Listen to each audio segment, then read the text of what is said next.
Gold test के पहले दिन पाकिस्तान के खिलाफ श्रीलंका ने 6 विकेट पर 242 रन बना लिए हैं। धनंजय डिसिल्वा 94 रन के साथ नाकाबिल शिकस्त हैं। एंजेलो मैथ्यूज ने 64 रन की इनिंग्स खेली। फास्ट बॉलर शाहीन शाह अफरीदी ने 3 विकेटें हासिल की।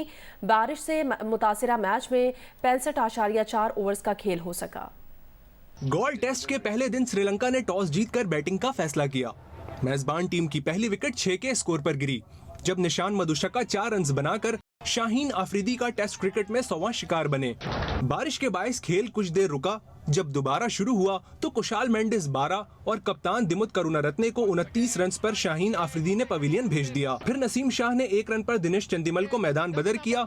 एंजेलो मैथ्यूज और धनंजय डिसिल्वा ने जिम्मेदाराना बैटिंग करते हुए श्रीलंका की इनिंग्स को सहारा दिया। दोनों ने 5वीं विकेट पर 131 रन की शराकत लगाई। मैथ्यूज को 64 रन पर अबरार अहमद ने पवेलियन भेजा। बारिश के बायस खेल एक बार फिर रोकना पड़ा। खेल दोबारा शुरू हुआ तो श्रीलंका की मजीद 1 विकेट गिरी। सदीरा समारा विक्रमा 36 रन बनाकर सलमान आगा का शिकार बने। दिन के अख्ताम पर मेजबान टीम ने 6 विकेट पर 242 रन बना लिए थे। धनंजय डिसिल्वा 94 रन के साथ क्रीज पर मौजूद हैं। शाहीन अफरीदी ने 3 खिलाड़ियों को आउट किया। फास्ट बॉलर शाहीन शाह अफरीदी की 1 साल बाद टेस्ट क्रिकेट में वापसी हुई है। 100 विकेटों का संगे मील उबूर कर लिया। गोल्ड टेस्ट में श्रीलंकन बैटर निशान मधुशका को उनका 100वां शिकार बने हैं।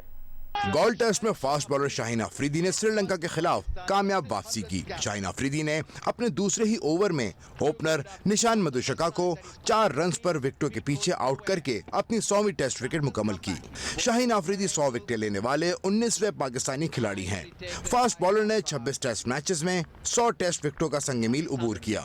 शाहीन अफरीदी 100 टेस्ट विकेटें मुकम्मल करने वाले मुश्तरका तौर पर 7वें पाकिस्तानी बॉलर भी हैं। इससे कबल मुश्ताक अहमद और इमरान खान ने भी 26 टेस्ट मैचेस में 100 विकेटें मुकम्मल की थीं। बुलेटिन के सिलसिले को आगे बढ़ाएं। आपको खबर दें, पंजाब हुकूमत ने साबिक वजीर आला चौधरी परवेज इलाही को 1 महीने के लिए नजरबंद कर दिया है। उनकी नजरबंदी 3 MPO के तहत अमल में आई है।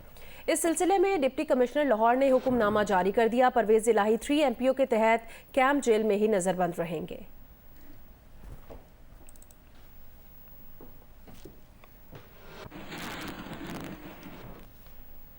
नैब ने तोशाखाना केस में चेयरमैन PTI को आज सुबह 10 बजे तलब किया है। नैब की जानिब से जारी नोटिस में कहा गया कि सबूतों और गवाहान के बयानात की रोशनी में इंक्वायरी इन्वेस्टिगेशन में तब्दील कर दी गई है।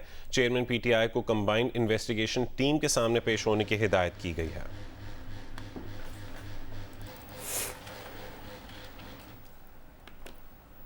Army chief general Syed Asim Munir ने 2 रोज़ा ईरान का दौरा मुकम्मल कर लिया। आर्मी चीफ ने दौरे में सिविल और अस्करी क़यादत से मुलाकातें की।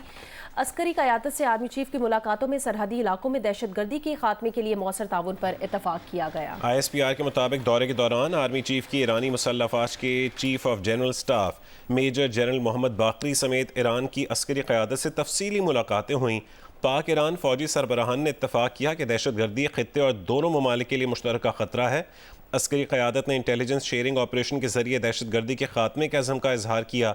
मिलिट्री हेडक्वार्टर्स आमद पर आर्मी चीफ को गार्ड ऑफ ऑनर भी पेश किया गया। आर्मी चीफ की ईरान के सदर इब्राहिम रईसी और वज़ीर ख़ारजा हुसैन अमीर अब्दुल्ला हयान से भी मुलाकातें हुई।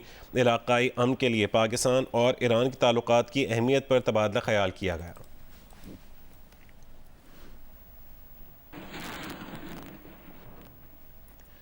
वज़ीर दिफा ख्वाजा आसिफ ने कहा है कि पाकिस्तान अपनी सरजमीन पर से दहशतगर्दी ख़त्म करने के लिए पुरज़्म है, चाहे इस दहशतगर्दी की जड़ें कहीं भी हों। उन्होंने ये बात साबिक सेनेटर फरहतुल्लाह बाबर के सोशल मीडिया पर एक बयान के जवाब में कही। पाकिस्तान से नहीं किया और पाकिस्तान के लिए तालिबान की पॉलिसी अमरीका से मुख्तलिफ है। सेनेटर फरहतुल्लाह बाबर ने अपने बयान में कहा कि अफगान तालिबान के तर्जुमान ने कहा कि उन्होंने दोहा मुआहिदा अमरीका से किया है, पाकिस्तान से नहीं किया और पाकिस्तान के लिए तालिबान की पॉलिसी अमरीका से मुख्तलिफ है। फरहतुल्लाह बाबर ने सवाल किया था कि क्या तालिबान के बयान का ये मतलब लिया जाए कि दोहा मुआहिदे के तहत तालिबान सिर्फ कुछ अस्करियत पसंदों को लगाम डालने के पाबंद है और बाकी अस्करियत पसंदों को काबू करने की पाबंद नहीं। ख्वाजा आसिफ ने फरहतुल्लाह बाबर के बयान को शेयर करते हुए कहा कि फरहतुल्लाह बाबर ने तालिबान के बयान को दुरुस्त समझा है, ताहम पाकिस्तान दहशतगर्दी खत्म करने के अज़्म पर कायम है, चाहे तालिबान अपनी हुदूद के अंदर अस्करियत पसंदों को लगाम डालने की ख्वाहिश रखते हों या ना रखते हों।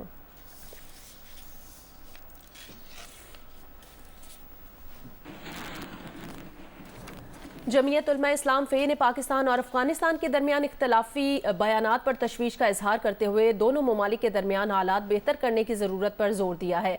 JUI फ़े की मरकजी मजलिस आमला के इजलास में इंतखाबात में भरपूर मुहिम चलाने का फैसला भी किया गया। इस्लामाबाद में मौलाना फजल रहमान की ज़ेर सदारत मरकजी मजलिस आमला का इजलास हुआ।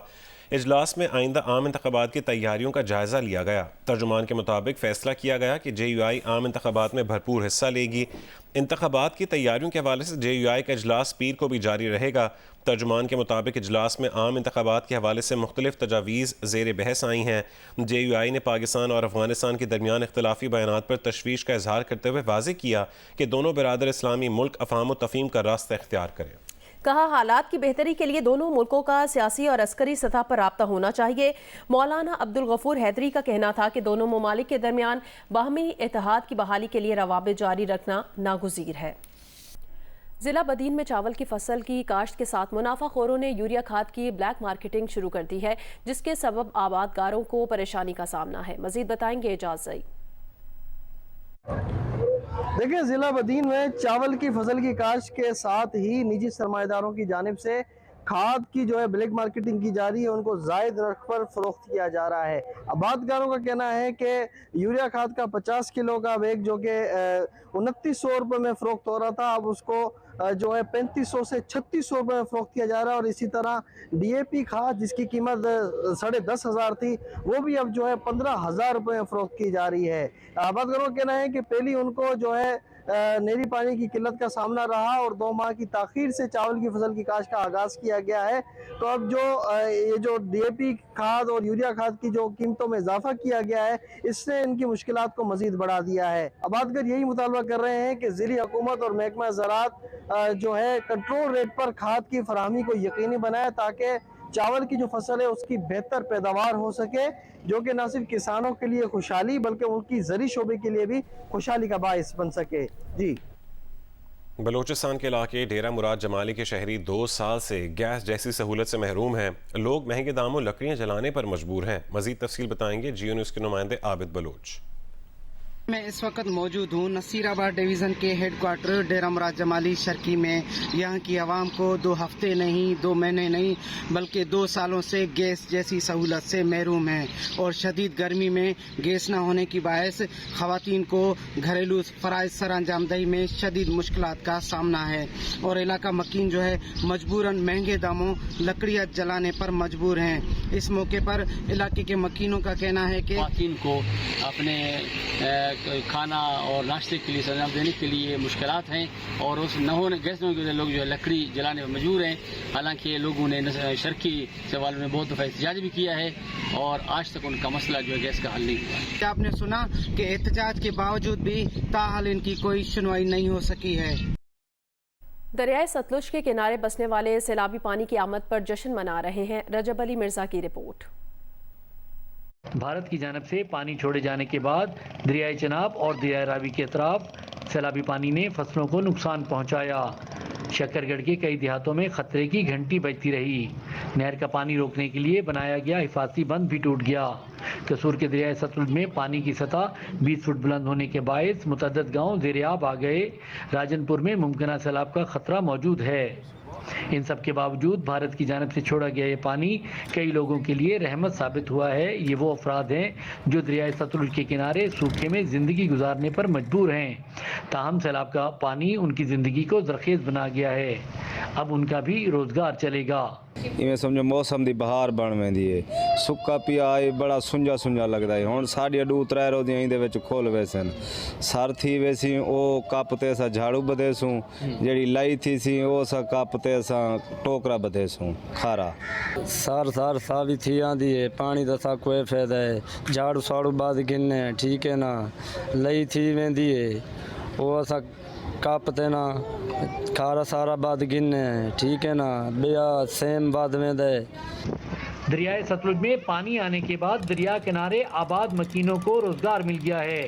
उनका कहना है कि दरिया खुश्क था तो जिंदगी में वीरानी थी।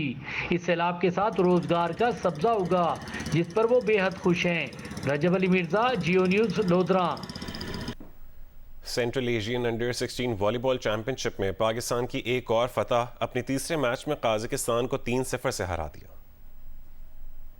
पाकिस्तान वॉलीबॉल फेडरेशन के मुताबिक उज़्बेकिस्तान में जारी इवेंट के तीसरे मैच में भी पाकिस्तान ने शानदार खेल पेश किया और बगैर कोई सेट ड्रॉप करते हुए कजाकिस्तान को शिकस्त दे दी। पाकिस्तान की जीत का स्कोर 30-28, 25-23 और 25-12 रहा। पाकिस्तान ने इवेंट में 3 में से 2 मैचेस जीते हैं। पहले मैच में पाकिस्तान अंडर-16 टीम ने ईरान अंडर-16 को शिकस्त दी थी, जबकि उज़्बेकिस्तान के खिलाफ मैच में उससे सनसनीखेज मुकाबले के बाद 3-2 से शिकस्त हुई थी। अभी आपको खबर दें, कोयटा में आज से ग्रीन बस सर्विस मंसूबे का आगाज हो रहा है। कोयटा से रिपोर्ट करेंगे सलमान अशरफ। कोयटा के शहरियों को बेहतरीन सफरी सहूलियात की फराहमी के लिए सूबाई हुकूमत की जानिब से आज ग्रीन बस सर्विस का आगाज़ किया जा रहा है। कोयटा में ग्रीन बस सर्विस का आगाज़ 2 रूट पर किया जा रहा है, जिसमें पहला रूट जो बरेली कस्टम है, नवाही इलाका है शहर का, वहाँ से ज़रहून रोड सूबाई असम्बली के सामने तक, जबकि दूसरा रूट जो है वो बलूचिस्तान यूनिवर्सिटी सरियाब रोड से इसी मकाम पर ज़रहून रोड पर पहुँच कर इख्तिताम होगा। दोनों रूट पर मुसाफिरों की काफ़ी ज़्यादा तादाद है। बिलखसूस जो तालिब इल्म हैं मुख्तलिफ यूनिवर्सिटी और कॉलेजेस जाने वाले, उनको ये सफरी सहूलियात मैसर आ सकेंगी। जो महकमा ट्रांसपोर्ट के मुताबिक जो 18 किलोमीटर का ये सफ़र है, उसमें किराया इनसे 30 रुपये फ़ी सवारी चार्ज किया जाएगा। एयर कंडीशन बस में बेहतर माहौल के दौरान ये सफरी सहूलियात फराम की जा रही है, ताकि आने वाले दिनों में बतदरीज जिसमें इजाफा किया जाएगा। फौरी तौर पर 4 जो बसेस हैं वो दोनों रूट पर चलाई जा रही हैं। इसके बाद जो इसमें मज़ीद जो ट्रांसपोर्ट है उसमें इजाफा किया जाएगा। कोयटा के शहरी इस तमाम सूरत हाल से खुश दिखाई देते हैं। उनका कहना है कि बेहतर सफरी सहूलियात मुयस्सर आने से उन्हें खुशी है। जी आगे बढ़े, आपको खबर दें, जेम्स वेब स्पेस टेलीस्कोप की मदद से सुपर साइज का एक ब्लैक होल दरियाफ्त किया गया है, जो मुमकिन तौर पर आज से 13 अरब साल पहले वजूद में आया। जेम्स वेब स्पेस टेलीस्कोप की मदद से दरियाफ्त होने वाला ये अब तक का कदीम तरीन ब्लैक होल है, जो एक इंतहाई उम्र रसीदा कहकशां में वाक़ है। ये कहकशां बिग बैंग के 570 मिलियन साल बाद वजूद में आई। अमरीकी खलाई इदारे नासा के मुताबिक इस सुपर साइज ब्लैक होल का हजम सूरज से 9 मिलियन गुना बड़ा है। जेम्स वेब टेलीस्कोप की मदद से 2 दीगर ब्लैक होल्स और 11 नई कहकशाएं भी दरियाफ्त की गई हैं।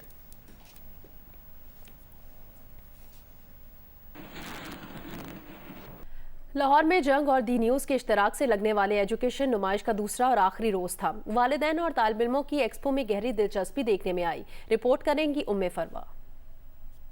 एक्सपो सेंटर में जारी 2 रोज़ा एक्सपो में लाहौर समेत दीगर शहरों के कॉलेजेस और यूनिवर्सिटियों के स्टॉल लगे हुए थे, जिसमें तालिब इल्मों और वालिदैन को नए तालीमी प्रोग्राम से मुतालिक आगाही दी गई। बैरून मुल्क तालीम हासिल करने के ख्वाहिशमंद तलबा और उनके वालिदैन को जरूरी मालूमात भी दी गई। न सिर्फ ब्रिटिश कौंसिल बल्कि गैर मुल्की यूनिवर्सिटियों के स्टॉल भी एक्सपो का हिस्सा थे। नुमाइश के शुरका ने जंग और द न्यूज़ की काविशों को सराहा। उनका कहना था कि बच्चों के मुस्तकबिल के लिए उन्हें जो मालूमात दरकार थी वो सब यहाँ से मिल गयी। जो स्टूडेंट्स इंफॉर्मेशन चाहते हैं इंटरनेशनल एडमिशन्स के लिए, इवन लोकल जो स्कूल्स हैं, यूनिवर्सिटीज़ हैं, उनकी इंफॉर्मेशन एक प्लेटफॉर्म के अंदर आपको मिल सकती हैं। बहुत ईजी हो जाएगा अगर आप इस एग्जीबिशन को विज़िट करते हैं, क्योंकि वो सारी इंफॉर्मेशन जो आपको अपने बच्चों के करियर के हवाले से, एटलीस्ट लाहौर के हवाले से आपको चाहिए, वो सारी अवेलेबल है। मुख्तलिफ कॉलेजेस और यूनिवर्सिटीज़ के मुंतज़मीन का कहना था कि उन्हें कम से कम वक्त में अपने अपने इदारों की तशहीर का मौका मिला। जंग एजुकेशन एक्सपो का शुक्रिया, जिन्होंने एक ऐसा प्लेटफॉर्म जो है वो यहाँ पे प्रोवाइड किया, जहाँ पे डिफरेंट एजुकेशन सेक्टर्स के लोग जो हैं उन्होंने आए और अपने इंफॉर्मेशन अबाउट द एडवर्टाइजमेंट किया। बहुत सारे हमें कंसर्न पेरेंट्स भी मिले जो बेचारे अपने बच्चों के फ्यूचर के लिए यहाँ पे आए हुए हैं, और बहुत इंटरेक्टिव किस्म का माहौल है। एक्सपो सेंटर के अंदर बहुत अच्छा अरेंजमेंट है, जहाँ पर तमाम यूनिवर्सिटीज़ एक जगह पर अवेलेबल हैं। पेरेंट्स के लिए बड़ी आसानी है कि वो डिसीजन कर सकें। शुरका का कहना था कि ये एक्सपो बहुत फ़ायदेमंद रही, इससे बच्चों का तालीमी कैरियर बनाने में बहुत मदद मिलेगी। कैमरामैन अशरफ ननकानवी के साथ मैं फरवा, जियो न्यूज़ लाहौर। बदीन में हालिया सैलाब की सूरत हाल और लेफ्ट बैंक आउटफॉल ड्रेन पर बनाई गई दस्तावेजी film the scars of water की कराची आर्ट्स काउंसिल में नुमाइश की गई।